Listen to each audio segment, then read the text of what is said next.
A paz do Senhor Jesus, tudo certinho com vocês? Eu espero que sim. Estou muito feliz por gravar com vocês a primeira lição da nossa Escola Bíblica Dominical do quarto trimestre de 2025.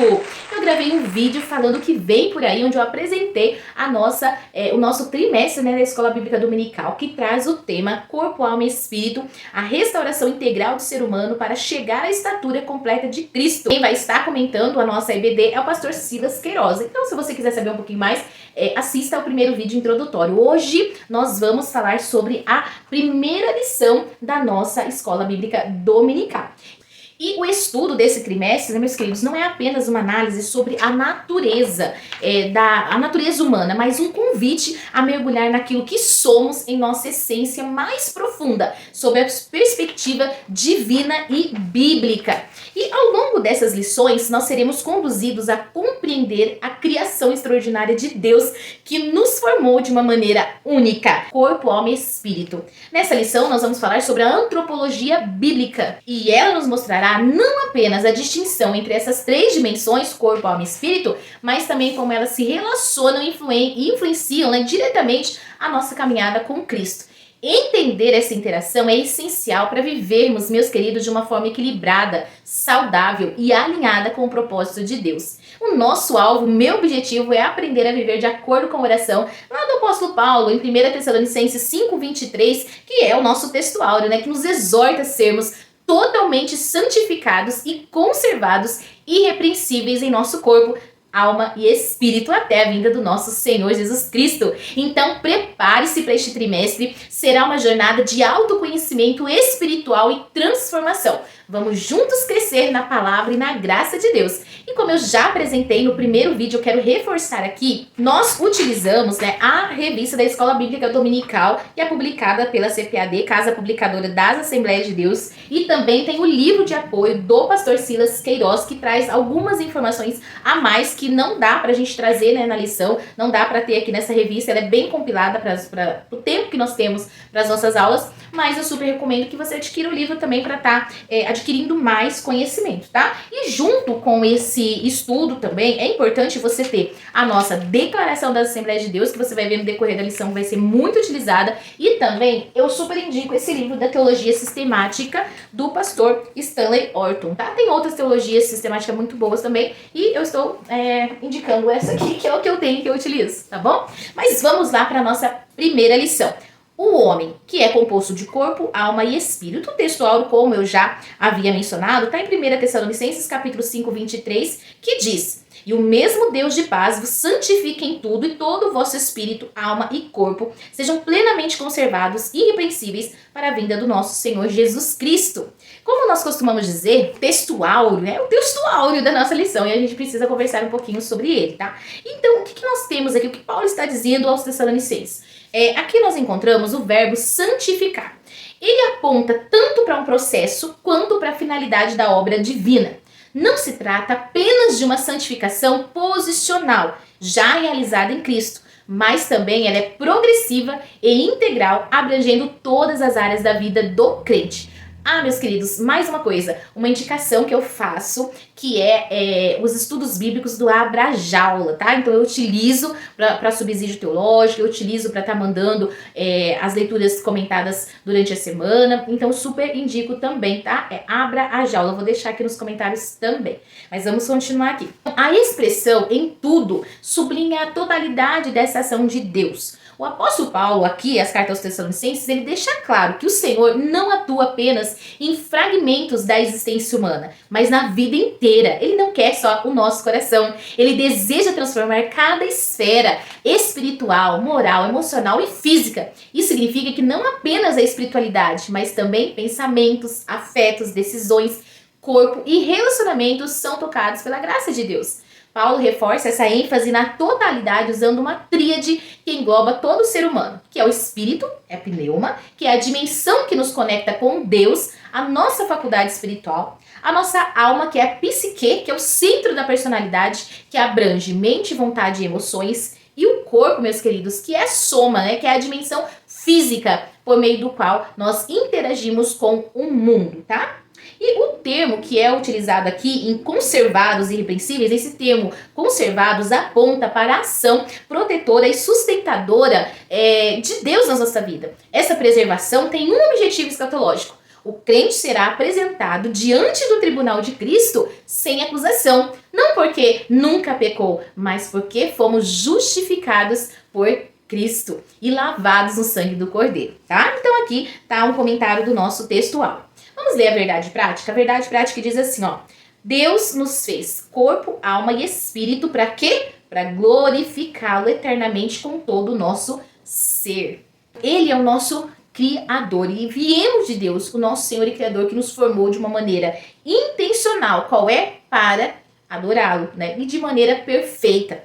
É uma criação integral. Nós somos uma unidade completa, composta de corpo, alma e espírito, refletindo a plenitude do propósito divino, que é de glorificá-lo, né? A nossa finalidade, então, nós fomos chamados para viver em santidade e glorificar a Deus em cada aspecto da nossa vida, em nossos pensamentos, emoções, decisões e atitudes. E também, aqui na Verdade Prática, nós já podemos mencionar que temos um destino, e esse destino é eterno. A nossa jornada, ela aponta para a eternidade, onde viveremos em plena devoção e entrega ao nosso Criador, desfrutando da sua comunhão perfeita e eterna. Esse é o nosso objetivo. Se é o seu, também deixa aqui nos comentários, tá? E aí, meus queridos, nós temos a leitura bíblica em classe. A nossa leitura bíblica em classe, ela se encontra no livro de Gênesis, do capítulo 1 ao 26 ao 28, no capítulo 2, no versículo 7, 18, 21 ao 33, tá? Então vamos ler Gênesis do 1, 26, 27 e 28.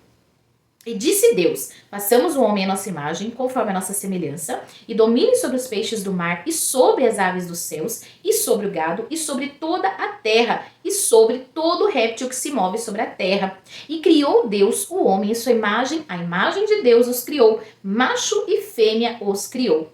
E Deus os abençoou, e Deus lhes disse, frutificai e multiplicai-vos, e enchei a terra, e sujeitai-a, e dominai sobre os peixes do mar, e sobre as aves dos céus, e sobre todo animal que se move sobre a terra. Gênesis 2, versículos 7, 18, 21, 22 e 23. E formou o Senhor Deus o homem do pó da terra, e soprou em seus narizes o fôlego da vida, e o homem foi feito alma vivente. E disse o Senhor Deus, não é bom que o homem esteja só, far-lhe-ei uma adjuntora que esteja como diante dele. Então o Senhor Deus fez cair um sono pesado sobre Adão, e este adormeceu, e tomou uma de suas costelas, e cerrou a carne em seu lugar. E da costela que o Senhor Deus tomou do homem, formou uma mulher, e trouxe a Adão. E disse Adão, esta é agora osso dos meus ossos, e carne da minha carne. Esta será chamada varoa, porquanto do varão foi tomada. Tá aqui a nossa leitura bíblica em classe. É importante, meus queridos, que nós leiamos toda a leitura. Então aqui foi proposto para nós Gênesis 1, alguns versículos, Gênesis 2, alguns versículos, mas é importante que nós leiamos todo o capítulo, 2, 3 vezes, para que a gente possa ficar muito mais familiarizado com esse assunto, tá? Então fica uma dica para vocês. E eu quero apresentar para vocês, eu já apresentei o nosso pastor Silas Queiroz no primeiro vídeo, então se você assistiu, eu te convido a estar assistindo.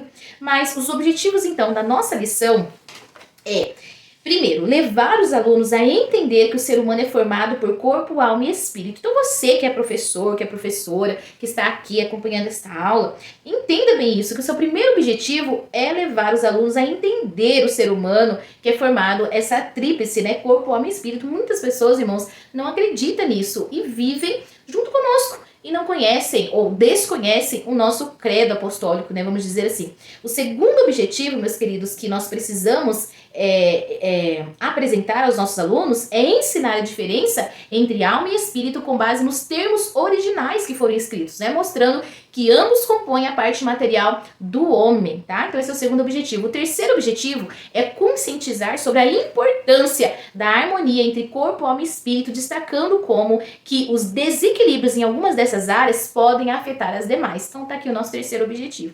Se você é professor, então fique aqui com alguns comentários. Se você é aluno, vamos juntos aprender mais um pouco a palavra do Senhor, tá? Então, Tá aqui os nossos 3 grandes objetivos. Eu já fiz a introdução logo no início, e nós vamos passar, meus queridos, para o primeiro tópico, onde também nós vamos ver o que é a palavra-chave, né? A palavra-chave, então, é tricotomia, e no primeiro tópico nós vamos, então, descobrir o que é essa palavra aqui, grandinha, tá? Então, o primeiro tópico é a tricotomia humana, e ele está subdividido em 3 subtópicos, sendo primeiro, doutrina e teologia da tricotomia. Segundo, a tríplice natureza. E o terceiro, físico e espiritual. Em tudo em relação à tricotomia humana. Vamos lá no primeiro, então, subtópico. A doutrina e a teologia. Vou ler aqui um pedacinho da nossa revista. A doutrina do homem está fundamentada em toda a escritura, numa revelação. Nos revela quem é o ser humano e como foi criado e com que propósito, né? Tá em Gênesis, em Salmo e Efésios. Dentro da teologia sistemática, esse campo é chamado de antropologia bíblica, que é o estudo do homem desde a sua origem, constituição, existência, considerando um período anterior à queda, o pecado original, suas consequências, o plano redentor e a eternidade, tá? Em nossos dias, marcados por uma psicologização da fé e pela busca de respostas em concepção não cristãs, um estudo sério, piedoso e profundo das escrituras sagradas é muito urgente. E somente assim, meus queridos, nós podemos desfazer muitas dúvidas existenciais e firmar uma fé genuína, sadia, equilibrada no coração dos novos convertidos. Aqui o comentarista, ele nos apresenta a perspectiva bíblica e teológica da doutrina do homem, ressaltando a sua importância diante do contexto confuso que nós estamos vivendo. Outra coisa importante que nós precisamos destacar é a perspectiva bíblica e os seus pontos fundamentais. Primeiro que nós vimos aqui nesse comentário, origem e criação. O homem, ele foi criado diretamente por Deus, não por evolução naturalista. Precisamos deixar isso bem claro.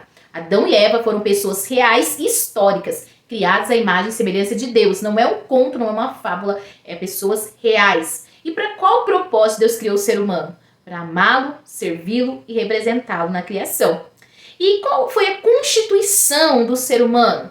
Ao receber o sopro divino, o homem tornou-se o quê? Alma vivente. Está lá em Gênesis capítulo 2:7 que nós lemos. E essa unidade complexa é formada, então, por corpo, alma e espírito, tá? Também precisamos levar em consideração, irmãos, o estado original. Antes da queda, o homem vivia em santidade, em plena harmonia, sendo descrito por Deus como muito bom. Está lá em Gênesis 1:31. Mas com o pecado vieram algumas consequências. Então, o pecado trouxe a corrupção, a culpa e a separação de Deus. Está lá em Romanos 5, versículo 7. Mas também nós encontramos a redenção. Então, a partir da queda surge a necessidade da obra de Cristo. E a antropologia bíblica, ela se conecta à encarnação, expiação e regeneração, mostrando que a salvação é pela fé em Jesus Cristo, tá? Outro ponto importante que nós precisamos pensar a respeito da doutrina e da teologia é o nosso destino eterno. O plano redentor, ele culmina na vida eterna prometida aos que creem em Jesus, tá? Então a gente precisa pensar sobre isso.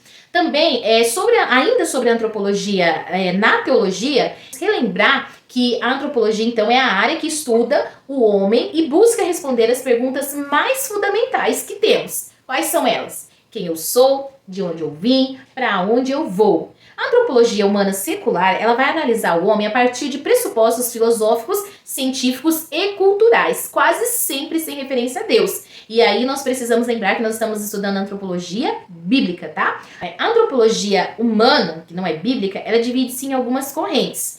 Primeiro, vamos ver a naturalista ou científica. O que ela defende? Que o homem é apenas fruto da evolução e dos processos biológicos. É essa antropologia natural. Também temos a antropologia marxista, que vê o homem como ser histórico, moldado pelo trabalho e pelas suas relações de produção.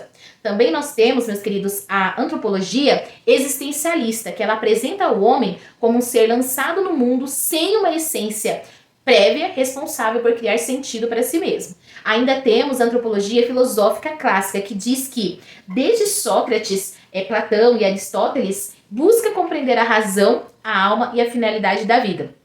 Também temos a antropologia cultural, que ela vai interpretar o homem no contexto que ele vive, seja social, histórico, e esse homem vai ser moldado por essas normas, mitos e costumes. Também temos a antropologia do ponto de vista psicológico, que vai destacar a subjetividade e os conflitos internos como resposta a essa antropologia, tá? Também, meus queridos, temos a antropologia humanista, que ela exalta a autonomia e a dignidade humana, muitas vezes até substituindo Deus pelo próprio homem. Isso está sendo muito nos nossos dias.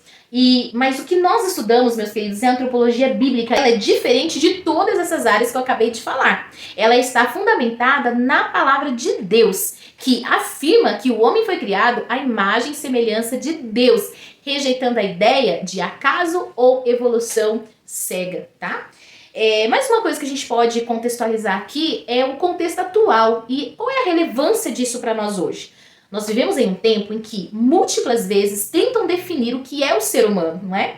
Uns dizem que somos fruto do acaso, outros reduzem a nossa identidade à cultura, ao trabalho, ao prazer, ou ainda defendem que cada indivíduo invente o seu próprio sentido de vida. Nesse emaranhado de ideias que tem produzido grande confusão sobre as nossas vidas, os nossos jovens e adolescentes, né? Dignidade, liberdade, propósito, destino está sendo ignorado. E é justamente aqui que entra a antropologia bíblica e é muito fundamental nós, como cristãos, estudarmos e trazermos este conhecimento para as famílias da nossa igreja, da nossa comunidade. A antropologia bíblica, ela vai dizer que o homem foi criado por Deus com um valor inegociável, responsabilidade diante do Criador e esperança de vida eterna. Tá? Então, esses comentários que eu queria fazer. Vamos então aqui o segundo subtópico que vai falar sobre a tríplice natureza do ser humano.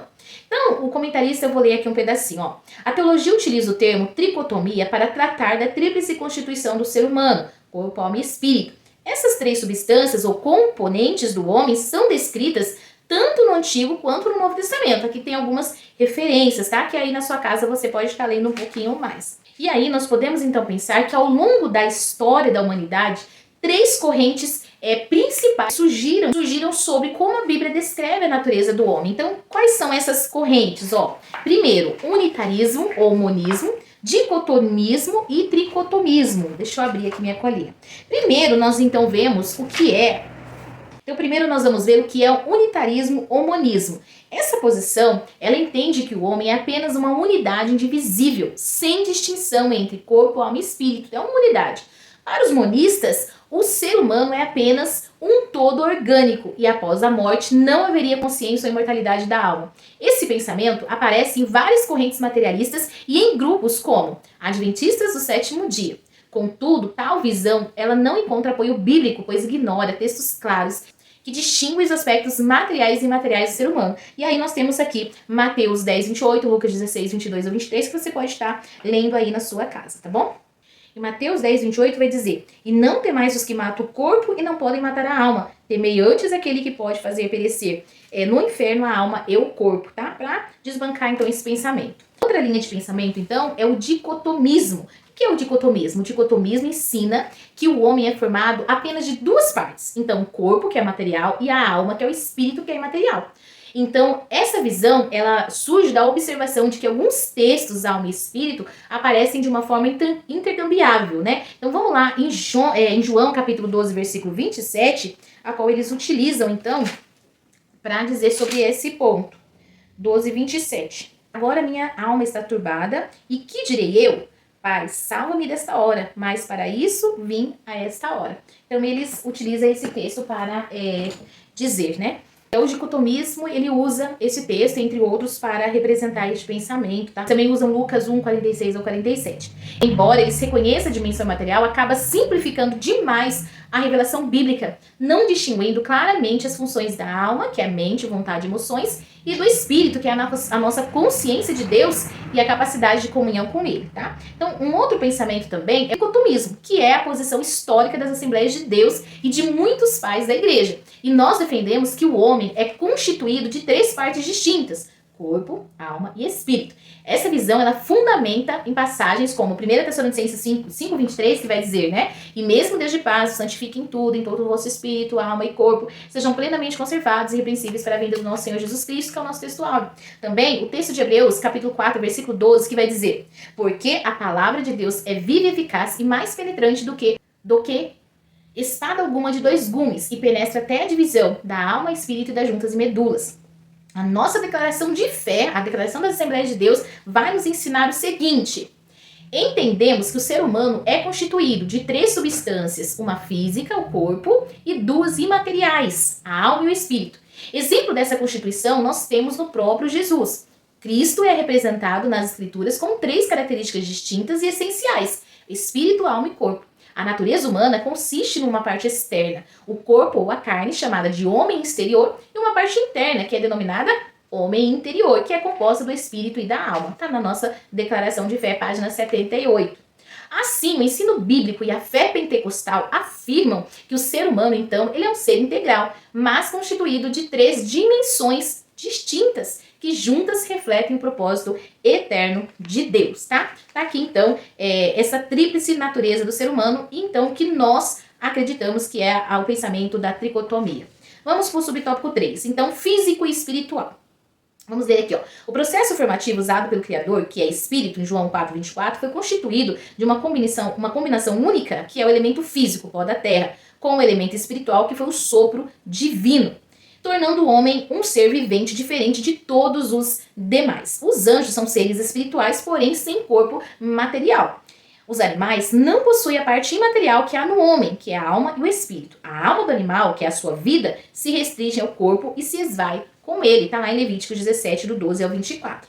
O homem, porém, meus queridos, recebeu o sopro de Deus, como o comentarista trouxe aqui, e se tornou o quê? Alma vivente, em Gênesis 2:7. O termo hebraico utilizado aqui é shavim, não sei se eu estou falando certo, que é um termo no plural, que literalmente pode ser traduzido como fôlego das vidas. Isso aponta, meus queridos, para a plenitude do ser humano, corpo, alma e espírito integrados em um só ser, tá? Então, 3 movimentos da criação do homem. Primeiro, o corpo. Então, meus queridos, nós precisamos observar aqui que existiram 3 movimentos da criação do homem em Gênesis 2:7. Primeiro, o corpo.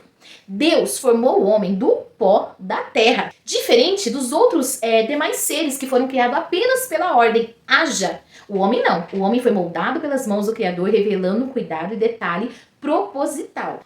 A outra é o espírito. Deus soprou em suas narinas o fôlego de vida. Este sopro divino vai nos conectar, ou seja, conectar o homem ao seu Criador e vai nos distinguir de toda a criação. E o terceiro é a alma, que é o resultado da união entre o corpo e o espírito. O homem, então, ele tornou-se alma vivente, consciente com a identidade, emoções, vontades próprias. Assim, o homem é representado pela Escritura como um ser integral, mas constituído de 3 dimensões distintas: corpo, alma e espírito em perfeita harmonia. A diferença entre o homem, anjos e animais, nós vemos aqui, o comentarista trouxe para nós alguns pontos. Anjos, eles são espíritos ministradores, está em Hebreus 1:14. E eles foram criados como seres espirituais inteligentes e poderosos, mas sem um corpo físico. Não possuem materialidade, não experimentam limitações humanas, como fome, dor, morte, tá? E podem sim assumir uma forma visível. Nós vemos isso em várias partes da Bíblia. Em Gênesis 18:2, quando eles se apresentaram ali a Abraão, Lucas 24:4, mas essa não é sua constituição original. E os animais? Os animais também foram chamados, de alma vivente. Tem vida, respiração e instinto. Eles possuem um corpo e uma alma, mas essa alma é no sentido biológico, que é onde está a vida e as emoções simples. Eles não receberam o sopro divino, não possuem um espírito voltado para Deus. Não têm uma consciência moral e nem uma comunhão espiritual, tá? Nós amamos os animais, mas essa é a constituição deles, tá bom? Agora, quanto ao homem, é o único ser criado à imagem e semelhança de Deus. Então, nós precisamos, meus irmãos, valorizar isso. E esse homem, então, ele vive simultaneamente nas dimensões material, que é o nosso corpo, e espiritual, que é a nossa alma e espírito, tá? Então, tem corpo, que é o contato com o mundo físico, tem alma, que é a sede da mente e emoções e da nossa vontade, e tem o espírito, que é a consciência de Deus e capacidade de comunhão com ele. Uma nota importante que nós precisamos lembrar, está em Gênesis 2:7, o comentarista ele deixou aqui para nós, que o termo hebraico, eu não sei dizer, mas o termo que é o fôlego de vida, no plural, que é shavim, não significa literalmente 3 vidas, mas comunica intensamente a plenitude da vida recebida por Deus. Ou seja, o homem não tem múltiplas vidas distintas, tá? Mas uma vida integral, plena e complexa, recebida diretamente do Criador, tá bom? Então, tá aqui o nosso primeiro tópico. Vamos pro segundo tópico? Deixa aqui nos comentários se você tem alguma dúvida, algum comentário a fazer desse primeiro ponto aqui, do primeiro tópico, né? Onde nós vimos a tricotomia humana e falamos um pouquinho sobre a antropologia bíblica a respeito do ser humano. Vamos pro segundo tópico, que é a distinção, então, entre alma e espírito. Nós vamos agora descobrir essa distinção. Então, tá lá, o primeiro subtópico a alma, o segundo subtópico o espírito. E só tem esses 2 subtópicos. Vamos fazer aqui um pedacinho da leitura, então. Primeiro subtópico, a alma. Bom, a alma na Bíblia é uma das muitas palavras polissêmicas da Bíblia, né? Possui vários significados. Aparece 755 vezes somente no Antigo Testamento. O seu primeiro sentido é ser vivo, como em Gênesis 1:20, que é alma vivente. Nessa acepção, a palavra alma é usada também para os animais, Gênesis 24, e significa simplesmente vida quando está se relacionando aos animais. Ao longo da história, a questão da origem da alma foi muito debatida. Desde os primeiros séculos da igreja, 3 grandes teorias foram apresentadas pelos pais da igreja. Quais foram essas teorias? Pré-existencialismo, traducionismo e o criacionismo. Então vamos ver aqui o primeiro. Pré-existencialismo. Essa teoria ela vai nos ensinar que as almas existiram antes da concepção e permaneceriam em estado espiritual até serem unidas ao corpo no desenvolvimento embrionário.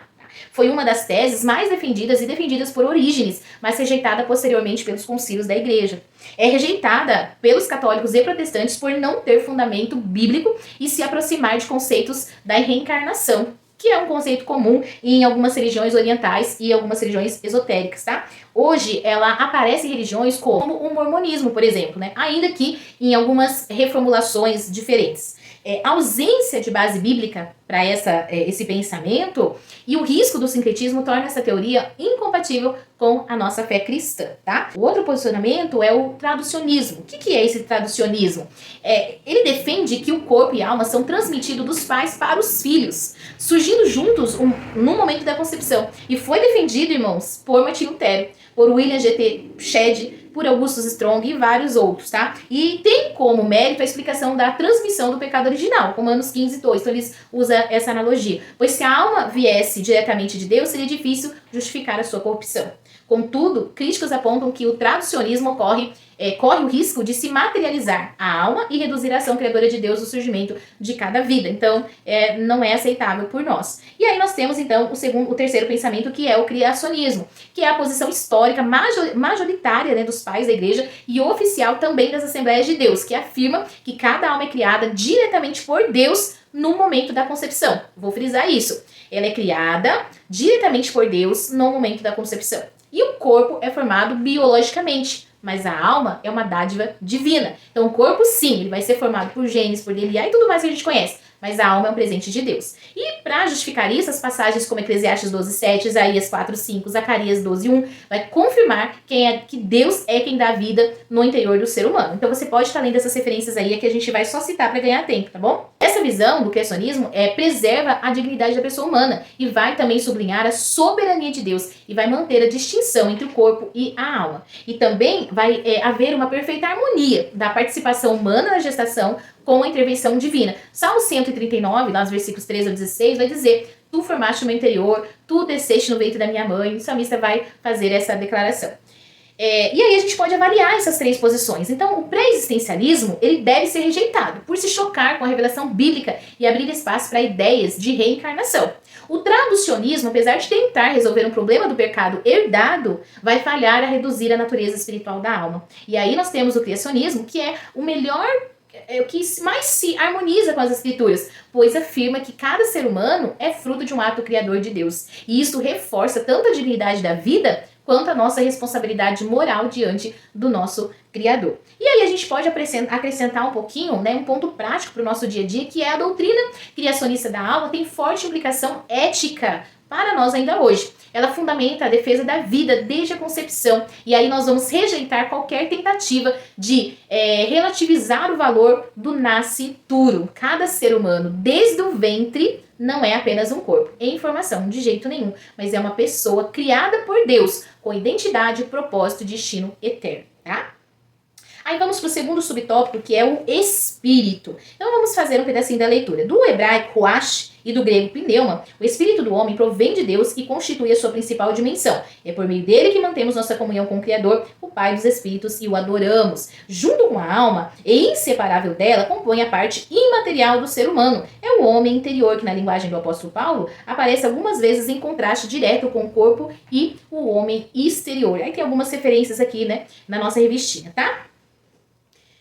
O pastor Antônio Gilberto, em sua Bíblia com comentários, ele diz assim: à luz das Escrituras, o Espírito é a fonte da vida recebida por Deus. O Espírito usa e transmite esta vida à alma, que por sua vez a expressa por meio do corpo, utilizando seus sentidos físicos para explorar o mundo exterior e dele receber as necessárias impressões. São 3 elementos que formam um único ser ou uma única pessoa. Assim nós vemos que são 3 dimensões distintas, mas integradas, formando então um único ser, corpo, alma e espírito, tá? E aí a gente pode comentar aqui um pouquinho sobre essa distinção, então, sobre a alma e o espírito. Embora muitas vezes nós confundimos isso na Bíblia, a Bíblia vai nos mostrar que a alma e o espírito não são sinônimos, tá? Não são sinônimos. Ambos pertencem à dimensão imaterial, mas cumprem funções diferentes. A alma é o psique, liga o homem a si mesmo e ao próximo. É a sede das emoções, é a sede dos pensamentos, sentimentos e da vontade.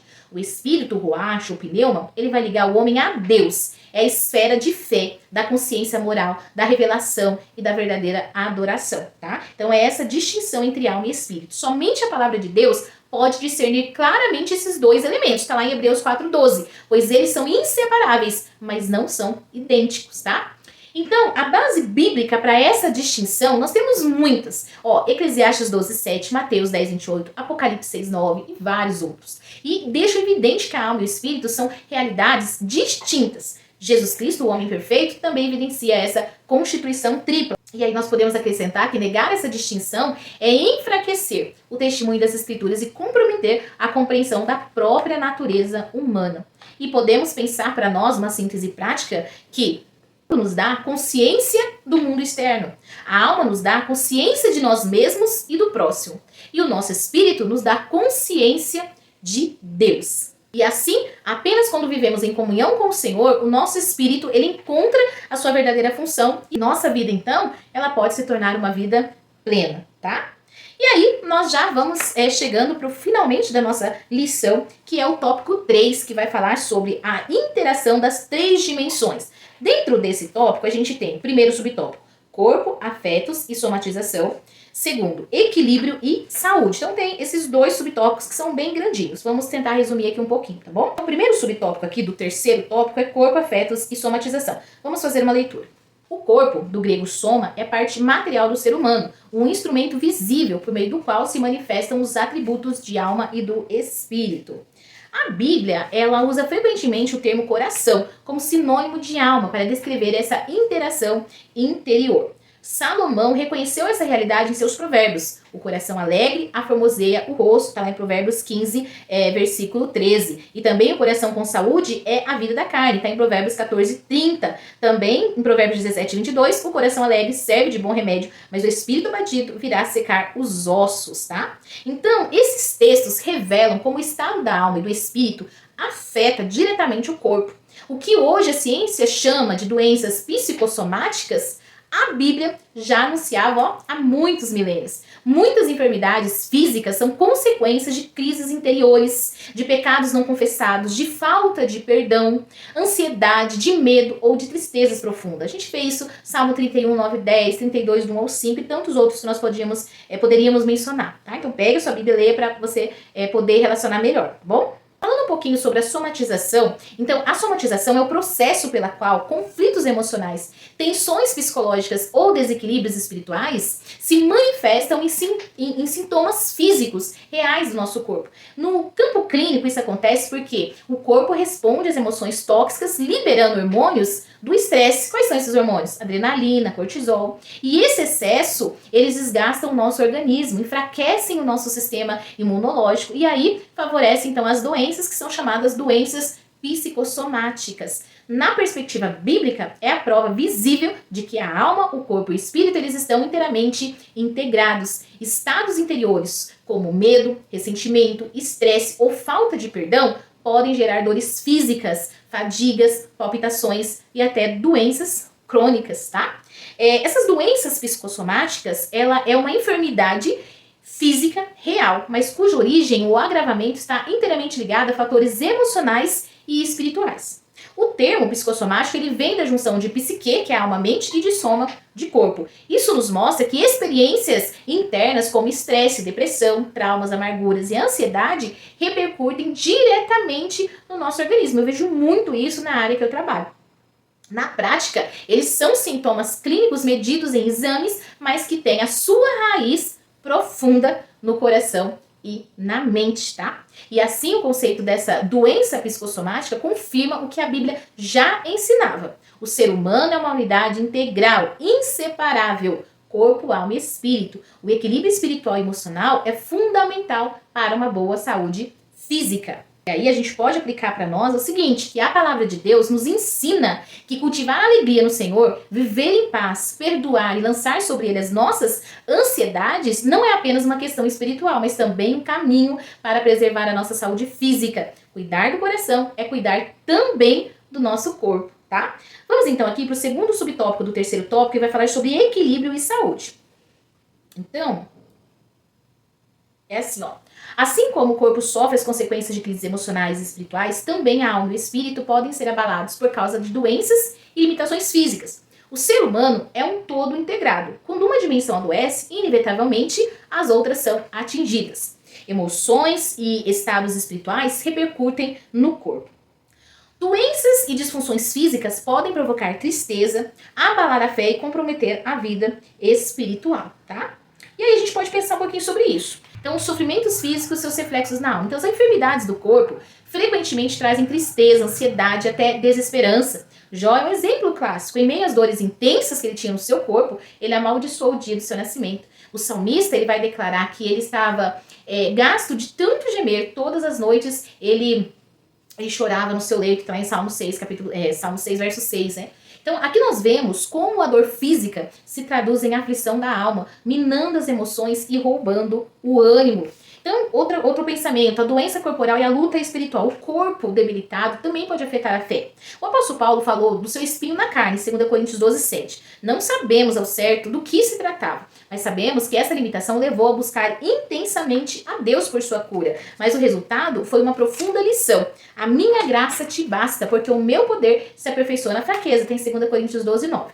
Assim, meus queridos, o sofrimento físico pode se tornar uma escola de crescimento espiritual.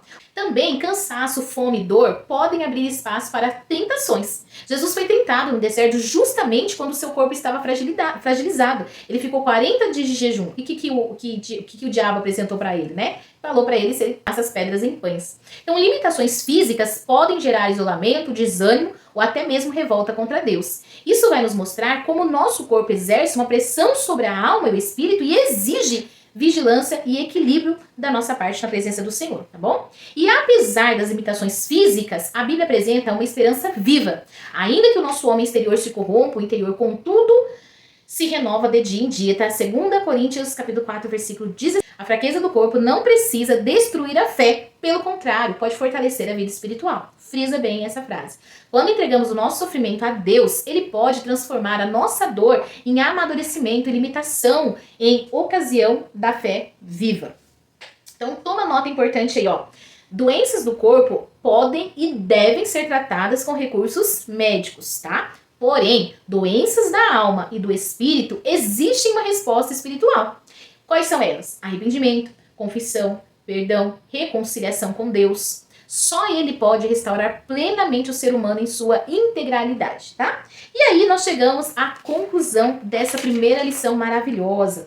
Ao final desse estudo, nós percebemos que o ser humano não é fruto do acaso e nem o resultado cego da revolução ou de forças impessoais. A Bíblia nos revela que fomos criados de forma intencional, à imagem e semelhança de Deus, com corpo, alma e espírito. E essa tríplice constituição não é apenas um dado teórico, mas é a chave para nós entendermos a nossa identidade, a nossa dignidade, o nosso destino eterno, tá? O homem não é apenas corpo, não é apenas alma e não é apenas espírito. É um ser integral. Quando uma dessas dimensões adoece, todas as demais sofrem. Mas quando uma delas é restaurada pela graça, todo ser é beneficiado. Por isso, a verdadeira saúde não consiste apenas em ter um corpo forte, mas em possuir uma alma purificada pelo perdão e um espírito vivo em comunhão com Deus. E enquanto as filosofias e religiões humanas reduzem a existência a instinto, a reencarnação, ao acaso, a revelação bíblica afirma que cada vida é um ato criador de Deus. Isso preserva a nossa dignidade e nos lembra da nossa responsabilidade diante do Criador. Como disse o apóstolo Paulo, e o mesmo Deus de paz vos santifique em tudo, e todo o vosso espírito, alma e corpo sejam plenamente conservados, irrepreensíveis para a vinda do nosso Senhor Jesus Cristo. Nosso texto áureo, 1 Tessalonicenses 5:23. Diante dessa verdade, o maior cuidado que podemos ter não é apenas com a saúde física, mas com a santificação integral. Quando Cristo governa o nosso corpo, alma e espírito, nós vivemos de uma forma plena, equilibrada e saudável. Assim, nós estaremos preparados para um grande dia em que seremos apresentados irrepreensíveis diante do nosso Senhor. Não porque nunca falhamos, mas porque fomos lavados no sangue do Cordeiro e sustentados pela sua graça. E aí, o que nós podemos tirar da aplicação de tudo isso? Então, este estudo nos chama a olhar para a nossa vida de uma forma integral. E aí, nós precisamos cuidar do nosso corpo, da alma e do espírito, que sem separar o que Deus uniu. Nós precisamos valorizar a vida desde o ventre, preservar a nossa identidade em Cristo e viver em comunhão com Deus, para que a nossa existência ela seja um reflexo da glória dele no mundo, tá bom? E aí, glória a Deus por esse tempo de estudo. Hoje nós aprendemos que o homem é corpo, alma e espírito, um ser integral, criado por Deus para refletir a sua glória em todas as dimensões. Mas essa é apenas a primeira parte da nossa jornada, a primeira lição, tá? Nos próximos vídeos nós vamos continuar nos aprofundando este tema, entendendo melhor como essas três dimensões interagem e quais são as suas implicações práticas e como podemos viver em equilíbrio segundo a palavra de Deus, que é a nossa regra de fé e prática. Não perca, porque cada lição é uma peça fundamental deste quebra-cabeça que revela quem somos em Cristo. Então já se inscreva, ative o sininho e compartilhe este conteúdo com alguém que também precisa aprender a viver uma vida cristã integral e saudável. E participe das escolas dominicais, tá? E não esqueça que na descrição desse vídeo você encontra os livros de apoio que eu apresentei para vocês, que foi recomendado para esse trimestre. E vai nos enriquecer ainda mais, enriquecer o nosso aprendizado, tá bom? Vale muito a pena conferir e, se possível, adquiri-los para acompanhar cada estudo de uma forma mais profunda. Que o Senhor nos santifique por completo, corpo, alma e espírito, até o grande dia da volta de Cristo. Deus abençoe a todos. No próximo vídeo ou na nossa próxima lição, nós vamos falar sobre o corpo, a maravilhosa obra da criação de Deus. Deus abençoe. A paz do Senhor Jesus.